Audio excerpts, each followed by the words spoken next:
नमस्कार दोस्तों, मेरा नाम है मनीष कुमार सिंह और आपका बहुत बहुत स्वागत करता हूं मैं 4 PM महाराष्ट्र पे। और दोस्तों, महाराष्ट्र में मंत्री पद की शपथ होने के बाद से बहुत सारे नेता ऐसे हैं जो महायुति के भीतर नाराज चल रहे हैं। और इन सब में सबसे ज्यादा बगावती सुर जो है वो छगन भुजबल, जो अजीत पवार के एनसीपी के नेता हैं, छगन भुजबल, उनके सुनाई दे रहे हैं। क्या मैं हाथ का खिलौना हूँ, मेरे साथ अन्याय हुआ, मेरे साथ धोखा हुआ, जहां नहीं चैना वहां नहीं रहना, ये तमाम लाइनें जो है वो छगन भुजबल इन दिनों बोलते हुए दिखाई दे रहे हैं। अब जहां नहीं चैना वहां नहीं रहना, इस बात को अटकलें लग रही हैं कि क्या छगन भुजबल अजीत पवार की एनसीपी छोड़ने जा रहे हैं। उनके इरादे क्या हैं? क्या अपने जो समर्थक हैं, जो मंत्री हैं, जो कार्यकर्ता हैं, उनके साथ कोई बड़ी मीटिंग करने वाले हैं छगन भुजबल, जिसके बाद कोई बड़ा ऐलान महाराष्ट्र की सियासत में हो सकता है? इसकी अटकलें जोरों पर है और ये भी माना जा रहा है कि बहुत ही जल्द छगन भुजबल एक बड़ी मीटिंग कर सकते हैं अपने समर्थकों के साथ। आपको बता दें कि छगन भुजबल लगातार मंत्री पद में शामिल ना किए जाने के बाद से नाराज चल रहे हैं। और उनकी नाराजगी इसलिए भी ज्यादा है क्योंकि उन्हें यह खबर मिली है, जो रिपोर्ट्स आ रही हैं, कि बीजेपी की तरफ से देवेंद्र फडणवीस भी उनके नाम पर सहमत थे, लेकिन अजीत पवार की तरफ से ही उनके नाम पर हामी नहीं भरी गई। कुछ इस तरह की खबर आ रही है, जिसके बाद छगन भुजबल बहुत ही ज्यादा नाराज और गुस्से में दिख रहे हैं। अब इसका नतीजा क्या हो रहा है दोस्तों, मैं आपको बताता हूं कि ये बात अब आगे कैसे बढ़ रही है, कैसे अजीत पवार को ये जो मामला है इस पर वो घिरते जा रहे हैं, वो भी मैं आपको बताता हूं। खबर आई है कि अजीत पवार के बंगलों के बाहर जो छगन भुजबल के समर्थक हैं, उन्होंने प्रदर्शन किया है। क्या कुछ है, पूरी खबर मैं आपको बताता हूं एक एक करके। अब देखिए दोस्तों, पुणे जिले के जो जिला है वहां पर एनसीपी का बहुत ही ज्यादा प्रभाव रहता है। बारामती में भी उप मुख्यमंत्री और एनसीपी प्रमुख अजीत पवार के बंगले के बाहर प्रदर्शन किया गया है। पूर्व मंत्री भुजबल, एनसीपी के दिलीप वालसे पाटिल, भाजपा के सुधीर मुंगटीवार और विजय कुमार गावित उन प्रमुख महायुति नेताओं में शामिल हैं जिन्हें मंत्रिमंडल में जगह नहीं मिली है। दोस्तों, ये बड़े नेता हैं और जब से छगन भुजबल को जगह नहीं मिली, उनके समर्थक बहुत ज्यादा नाराज चल रहे हैं। अब तो अजीत पवार के घर के बाहर प्रदर्शन भी शुरू हो गया। आपको बता दें कि पुणे जिला कलेक्ट्रेट के बाहर प्रदर्शन में भाग लेने वाले एक नाराज समर्थक ने कहा कि एनसीपी में सबसे वरिष्ठ नेता होने के बावजूद छगन भुजबल को कैबिनेट में जगह नहीं दी गई।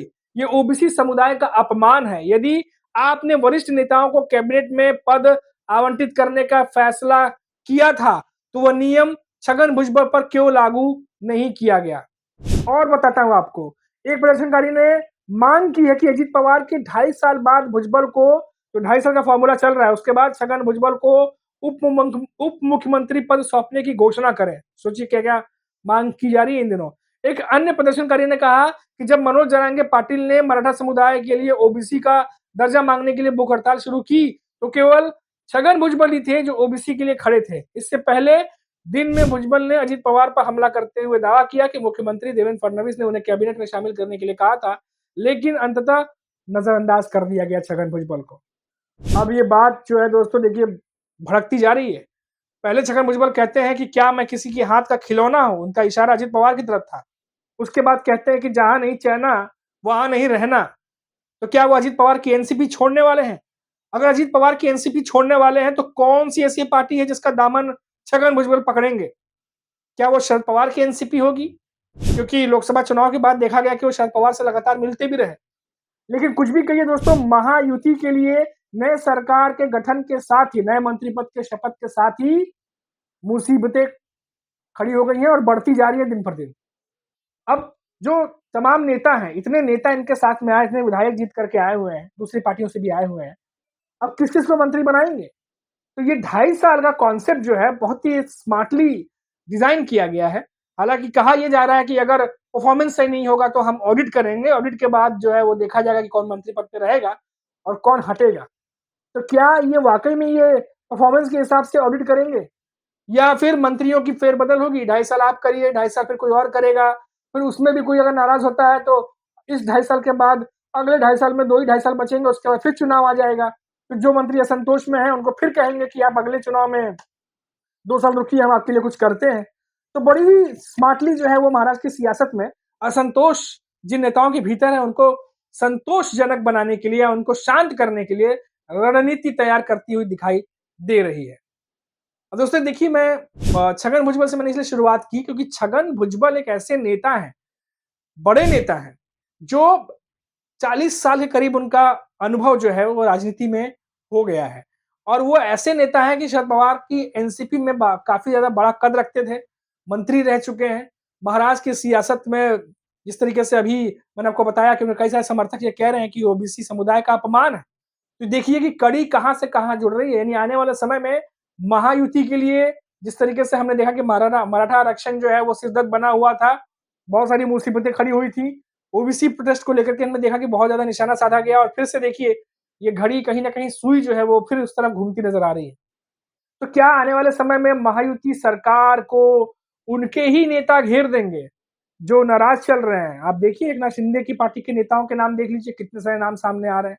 अजित पवार की एनसीपी में देख लीजिए कितने सारे नाम सामने आ रहे हैं। तो क्या ये जो नेता जो कभी मजबूत करते थे महायुति को, जो नाराज़ चल रहे हैं, क्या ये आने वाले समय में महायुति को ही कमज़ोर कर देंगे? क्या उनके खिलाफ कोई आंदोलन खड़ा कर देंगे? क्या ये महायुति सरकार जो ढाई-ढाई साल का फ़ॉर्मूला लेके चल रही है कि ऑडिट करेंगे, फिर नेताओं को बदलेंगे, क्या ये कारगर साबित होगा महाराष्ट्र की सियासत में? कि या फिर ये टर्न बाय टर्न सबको चांस देने के लिए किया जा रहा है कि अभी आप बन जाइए, फिर राज्यसभा किसी और को बना देंगे, तो ऐसे मंत्रियों का जो है वो सबके मन की बात भी रह जाएगी और असंतोष भी कोई किसी के बीच में नहीं रहेगा। अब देखिए इसमें नुकसान किसको हो रहा है दोस्तों? नुकसान इसमें साफ तौर पर अजीत पवार और एकनाथ शिंदे को होता दिखाई दे रहा है। क्योंकि ये वो 2 मंत्री हैं, ये 2 प्रमुख चेहरे हैं, जिनके भरोसे तमाम विधायक शिवसेना अलग हुई, एकनाथ शिंदे के साथ आए, एनसीपी अलग हुई, अजित पवार के साथ आए और इनके भरोसे आए और इनके कहे वादे के अनुसार जैसा कि अभी नेता कह रहे हैं कि बहुत सारे वादे भी किए गए थे कि सरकार में आएँगे तो मंत्रिमंडल का विस्तार होगा, मंत्री पद की शपथ होगी, सबको मौका दिया जाएगा। अब वही मौका जब नहीं मिला है, तो तमाम बातें अब सामने आने लगी हैं। अब ऐसे में एकनाथ शिंदे की बात और उनकी जो 2022 के बाद जो कद बढ़ा था महाराष्ट्र में, क्या वो आगे भी बरकरार रहेगा? क्या उनकी बात, उनका कद और जिस तरीके से वो उनके चेहरे पे चुनाव लड़ा गया, सोचिए आप, कितनी बड़ी बात है और जीत भी गए। क्या उसके बाद एकनाथ शिंदे क्या ये 2-3 साल निकलने के बाद भी क्या उतने मजबूत दिखाई देंगे, जितना ये 2022 और 24 के बीच में दिखाई दिए थे?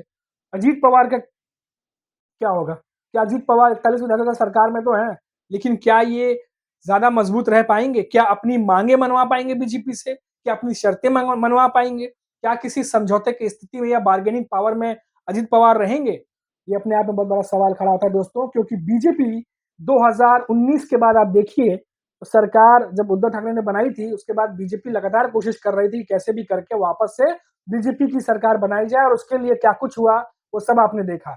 और 2022 के बाद क्योंकि पार्टियां टूटी थी, नेता इधर से उधर हुए थे, तो बीजेपी भी उतनी मजबूत नहीं दिख रही थी क्योंकि इस बार खिचड़ी वाली सरकार बनेगी या खिचड़ी वाला रिजल्ट आएगा ऐसा सबको अनुमान था, क्योंकि लोकसभा चुनाव में एनडीए गठबंधन भारी पड़ा था। और क्योंकि लाडली बहन योजना आया था, तो इससे सबको अंदाजा लगा कि थोड़ा बहुत फायदा बीजेपी को या महायुति को पहुंच सकता है, जिसकी वजह से एमवीए और महायुति के बीच कांटे की टक्कर कही गई। लेकिन हुआ यूं कि बीजेपी 132 सीट पा गई और सबसे बड़ी पार्टी बन के उभरी और अब अपने तरीके से महाराष्ट्र की सरकार चलाने की पूरी कोशिश कर रही है, जिसमें एकनाथ शिंदे और अजीत पवार साथ ही साथ खींचे चले जा रहे हैं और तमाम जो बातें सामने आ रही हैं वो इसीलिए आ रही हैं। हमारी नजर बनी रहेगी। अजीत पवार के दरवाजे तक तो प्रदर्शन पहुंच गया है, अब देखते हैं आगे कहां तक पहुंचता है। आप देखते रहिए 4 PM महाराष्ट्र। नमस्कार।